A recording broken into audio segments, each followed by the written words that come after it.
Okay, so there's a couple more ways that I just want to show you how you can iterate over arrays. Now, these are sort of, I think, slightly less commonly used, but you will see them when you're kind of looking around the internet, and they do absolutely have their purposes as well. So for the most part, I would like you to kind of prefer using all of the stuff that you learned about last lesson with the array methods, such as map, filter, for each, etc. But there are some really simple for loops that we can use if we just want to get hold of the information in our arrays and do simple things with them. So what we can do is we can use for in and for of. So let's just have a quick look at the differences between them and how we write them. So I'm in the starter code here. I've already got live server running. You please do the same. Again, I encourage you to follow along here, but this lesson is probably the one that you can kind of just watch if you would prefer. Again, it's entirely up to you. So if we wanted to iterate over every element in this array, we could use myArray.forEach, we could use myArray.map.filter, depending on what we wanted to do with it. But I'm going to show you these two different ones. So what we can say here is we can say for, and then we need a temporary variable, if you like. We need to initialize a variable. So we'll say let, and then these are just locations. So what I'm going to say is I'm going to say location for let location in my array, and then we're going to add some curly brackets here. And all I'm going to do is I'm going to say console.log the location. So this variable that we initialized here. So if I save this now and we open the console, let me just refresh this. Fantastic. Okay, so we get 0, 1, 2, 3, 4, 5, 6. That's a little bit weird.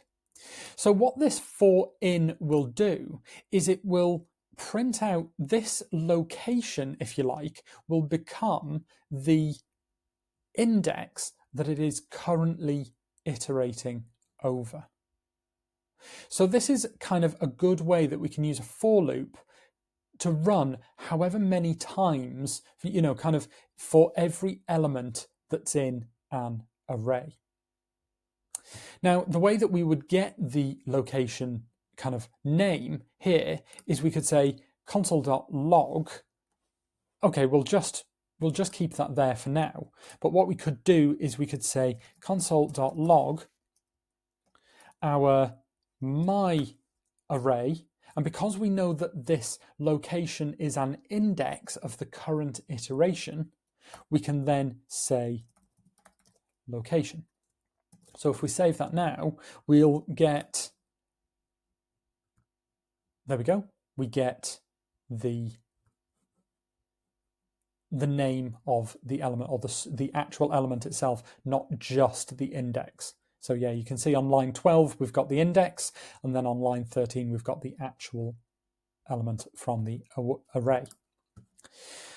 There is a slightly easier way of doing that if we actually just want to get the element.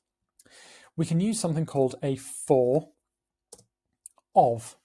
So again, I'm going to say let location, because of course the scope of this variable is only available inside this for loop, so we can use the same word twice, of the my array.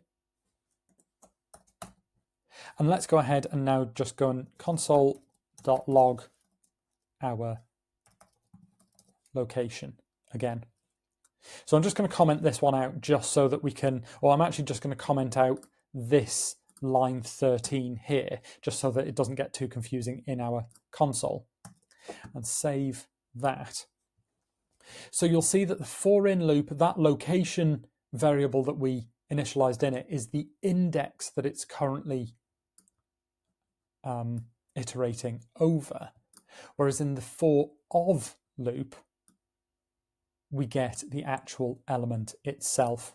Again, I would prefer you to use the array iterator methods that we saw in the previous lesson, but these are available for you if you want a slightly simpler way of iterating over an array.